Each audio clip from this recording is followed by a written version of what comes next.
প্রতিদিন বিকালের নাস্তা কি রান্না করব, কি বানাবো একটা মাথার উপর টেনশন থাকে। তো কয়েকদিন বাচ্চার বাবা বাসায় থাকাতে আমার সেই টেনশনটা থেকে একটু আরাম হয়েছে। উনি নিজেই বিকালের নাস্তাটা তৈরি করেন।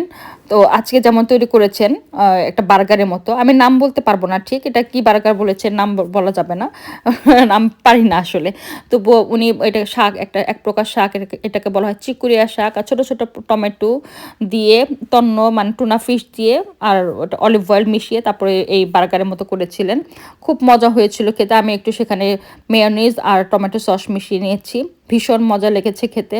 এরকম ছোট, ছোট যত্ন, আত্তি, ছোট, ছোট ভালোবাসা এগুলোকে আসল পরিবারের বন্ধনটাকে দৃঢ় করে, শক্ত করে।